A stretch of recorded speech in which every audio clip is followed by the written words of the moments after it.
10 billionaires who becomes bankrupt. कहते हैं अमीर बनना आसान है लेकिन उसी क्लास, स्टेटस और पोजीशन पर बने रहना मुश्किल। आज स्टार्टअप कल्चर के चलते जहां हर साल कई बिलियनर्स सामने आ रहे हैं, वहीं ऐसे भी कई बिलियनर्स हैं जो आसमान की ऊंचाई से नीचे गिरे हैं। कभी करोड़पति बनने वाले ये मालिक आज रोडपति हैं। आलम ऐसा है कि कंगाली से इनका नाता जन्मों के लिए जुड़ गया है। आज हम आपको कुछ ऐसी महान हस्तियों के बारे में बताएंगे जिनकी एक भूल ही उन्हें ले डूबी। नंबर 10, वीजी सिद्धार्थ। इस लिस्ट की शुरुआत करते हैं एक ऐसे शख्स से जिसने पूरे भारत को क्लासिक कॉफी के जायजे से रूबरू कराया। हम बात कर रहे हैं कैफे कॉफी डे के मालिक वीजी सिद्धार्थ की, जिनके अर्श से फर्श पर गिरने की कहानी तब वायरल हुई जब साल 2019 में ब्रिज से कूदकर उन्होंने अपनी जान दे दी। मरने से पहले वो अपने सुसाइड नोट में साफ कर गए कि एक एंटरप्रेन्योर के रूप में फेल होने पर और प्रॉफिटेबल बिजनेस नहीं बना पाने के चलते उन पर प्रेशर रहा और इसी के तंग आकर उन्होंने मौत को गले लगाया। कभी ये हाफ एन आवर कॉफी की टैगलाइन से cafe coffee day Indian market पर राज करते थे, लेकिन इसकी बर्बादी का सफर तब शुरू हुआ जब वीजी सिद्धार्थ सीईओ के तौर पर कंपनी के लिए एक बेहतर बिजनेस मॉडल नहीं बना पाए। ऐसे में साल दर साल कंपनी कर्ज तले डूबती गई और इसी प्रेशर में उन्होंने अपनी जान ले ली। नंबर 9, प्रमोद मित्तल। प्रमोद मित्तल इस्पात इंडस्ट्रीज के मालिक और एक बड़े बिलियनर के रूप में प्रमोद मित्तल का नाम आपके लिए नया हो, लेकिन इस हस्ती के सक्सेस का अंदाजा इस बात से लगाया जा सकता है कि यूके ने कभी इन्हें सबसे रईस लोगों की लिस्ट में शामिल किया था। दुनिया के रिचेस्ट स्टील मैग्नेट के भाई होने के नाते इनका एक अलग रुतबा था, लेकिन ये शान, शौकत और इज्जत कुछ ही सालों में धुआं हो गई। आलम ये रहा कि लंदन के कोर्ट को इन्हें खुद दुनिया का सबसे बड़ा बैंकरप्ट बिजनेसमैन घोषित कर दिया। दरअसल मल्टीपल फ्रॉड केसेस के चलते प्रमोद मित्तल के नाम कंट्रोवर्सीज हमेशा से रही, लेकिन ये मुसीबत में तब फंस गए जब साल 2020 में ये मॉरिगेट इंडस्ट्रीज यूके लिमिटेड कंपनी के 1384 करोड़ रुपए नहीं दे पाए। अपनी डूबती नैया बचाने के लिए इन्होंने हाथ पांव तो बहुत मारे, लेकिन फ्रॉड केस में इन्हें 2 महीने के लिए जेल की हवा भी खानी पड़ी। आज इनकी केवल इनकम ही शून्य नहीं है, बल्कि एक आम जिंदगी जीना भी इनके लिए मुश्किल हो गया है। नंबर 8, मेहुल चौकसी। आज बरमूडा जैसे देशों में छिपकर रहने वाले मेहुल चौकसी की छवि एक भगौड़े बिजनेसमैन की जरूर है, लेकिन एक वक्त था जब पैसा, रुतबा और शान और शौकत अपनी जेब में लेकर फिरता था। गीतांजलि ब्रांड के ओनर के रूप में यह देश का रेप्यूटेड बिजनेसमैन था। देश में 4000 स्टोर्स के साथ इनकी नेटवर्थ करोड़ों में हुआ करती थी, लेकिन साल 2018 में पीएनबी स्कैम और मनी लॉन्ड्रिंग के केस में फंसते ही ये देश से फरार हो गए और इस पर पीएनबी के साथ कई सौ करोड़ का फ्रॉड करने का आरोप लगा, जिसके बाद पैसों की भरपाई के लिए ईडी ने इसकी करोड़ों की संपत्ति को जब्त कर लिया। लेकिन आज भी भारतीय एजेंसीज के रडार से ये बाहर है। कभी भारत के बिलियनर कहे जाने वाले ये बिजनेसमैन आज एक क्रिमिनल से ज्यादा कुछ भी नहीं है। नंबर 7,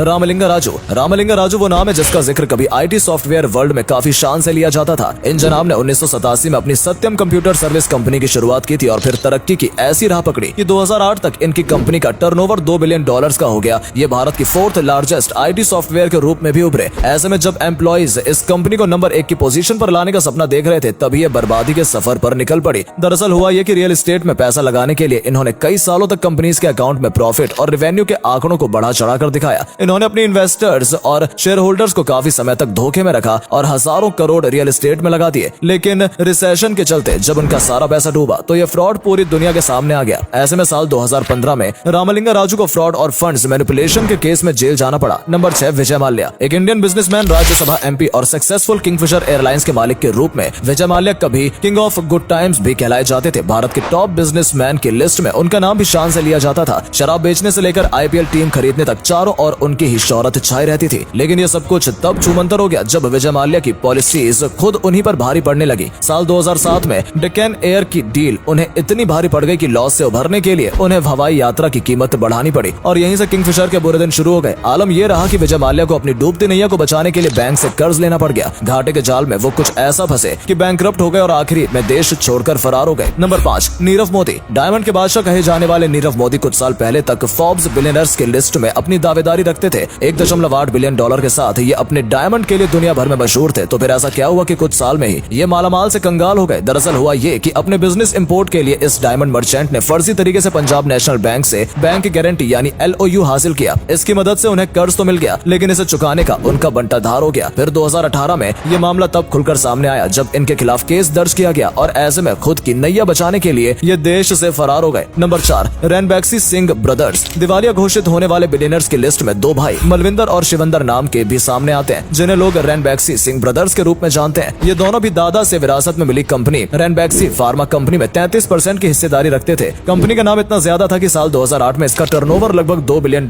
का करीब था। दोनों भाइयों से उम्मीद थी कि विरासत में मिले बिजनेस को 2 गुना रफ्तार से बढ़ाएंगे, लेकिन हुआ ये कि दोनों भाई की बैड इन्वेस्टमेंट और वर्स्ट बिजनेस आइडियाज से कंपनी कंगाल हो गई। नंबर 3, रमेश चंद्र। $11 बिलियन की नेटवर्थ और $32 बिलियन की कंपनी टर्नओवर के साथ रमेश चंद्र कभी रियल एस्टेट जगत के बादशाह हुआ करते थे। इनकी कंपनी यूनिटेक भारत की दूसरी सबसे बड़ी रियल एस्टेट कंपनी हुआ करती थी, जिन्हें इन्होंने 1971 में फाउंड किया था। दिन रात की मेहनत और स्मार्ट बिजनेस स्ट्रेटजी से इन्होंने अपने बिजनेस को खड़ा किया। साल 2007 में जब इनका कैरियर पीक पर था, तभी 2008 के रिसेशन से इन्हें बहुत बड़ा झटका मिला। ऐसे में इनसे गलती ये हुई कि एक नुकसान से उभरने के बजाय इन्होंने टेलीकॉम सेक्टर में भी अपने पैर पसारे और औंधे मुंह गिर गए। 2G स्पेक्ट्रम के घोटाले में इनके 2 बेटे भी गिरफ्तार हो गए, जिसके चलते ना तो ये अपनी रियल एस्टेट कंपनी को बचा पाए और ना ही टेलीकॉम सेक्टर में इन्हें सफलता हाथ लगी। नंबर 2, सुब्रता रॉय। सहारा इंडिया परिवार एक ऐसा नाम है जिससे कभी हर घर वाकिफ था। इसके चेयरमैन सुब्रता रॉय न केवल बिजनेसमैन जगत में धाक रखते थे, बल्कि भारत के सबसे पावरफुल लोगों की लिस्ट में भी उनकी गिनती होती थी। काफी समय तक इनकी लीडरशिप में कंपनी भी अपने गोल्डन पीरियड को एंजॉय कर रही थी। लेकिन सहारा की परेशानियां साल 2014 में तब शुरू हुई जब इनके लगभग 24,000 करोड़ के चिट फंड स्कैम की खबर दुनिया के सामने आई। सुब्रता रॉय का सारा फेम और पावर रातों रात छूमंतर हो गया। सेबी ने जब केस हाथ में लिया तो सुब्रता रॉय कोर्ट के सामने पेश होने में फेल हो गए, जिसके चलते उन्हें अरेस्ट कर लिया गया। हमेशा एसी की हवा खाने वाले सुब्रता रॉय अपने फ्रॉड के चलते 2 साल तक तिहाड़ की हवा खाते रहे और साल 2016 में पेरोल पर बाहर आए। आज इनकी हालत इतनी खराब है कि एक आम जिंदगी गुजर बसर कर रहे हैं और आज भी अपनी लीगल बैटल लड़ रहे हैं। नंबर 1, अनिल अंबानी। जब भी बिलियनर्स की बैंकरप्टी का इतिहास लिखा जाएगा तो अनिल अंबानी का नाम सबसे पहले आएगा। कभी 42 बिलियन डॉलर्स की नेटवर्थ के साथ ये जनाब फोर्ब्स के रिचेस्ट बिलियनर्स की लिस्ट में हुआ करते थे। ये इनकी सक्सेस का ही बोलबाला था कि जल्द ही अपने भाई मुकेश अंबानी को भी तरक्की की राह में पीछे छोड़ सकते थे। लेकिन इनकी तरक्की को न जाने किसकी नजर लगी कि ये राजा भोज से गंगू तेली बन गए। 2010 के बाद इनके करियर पर ऐसा ग्रहण लगा कि इनकी बनाई सारी पॉलिसीज एक के बाद एक फेल होती चली गई। स्ट्रेटजीज में कमी और रिलायंस जियो की सक्सेस ने इनकी टेलीकॉम कंपनी की कमर तोड़ दी और इसी के साथ वो भारी कर्ज के दलदल में फंसते चले गए। आलम यह रहा कि साल 2020 में यूके कोर्ट में इन्होंने खुद ही मान लिया कि वो पूरी तरह बैंकरप्ट हो चुके हैं और उनकी नेटवर्थ शून्य हो चुकी है। तो ये थे भारत के वो बिलियनर जो कभी एक हाई फाई और लग्जरी लाइफ जीने के लिए जाने जाते थे। अपने फेम के दम पर ये विदेश की हवा खाते थे तो कभी अपने अय्याश शौक पूरे करते थे। लेकिन आज हालत ये है कि कर्जे को चलते इनका जीना बर्बाद हो चुका है। इनमें से कई तो भगौड़े हो चुके हैं तो कई जेल की हवा खा रहे हैं। दोस्तों, जनता के पैसों को इस तरह बर्बादी के समुद्र में गिराने वाले बिलियनर्स पर आपका क्या कहना है, हमें कमेंट सेक्शन में जरूर बताएं। धन्यवाद।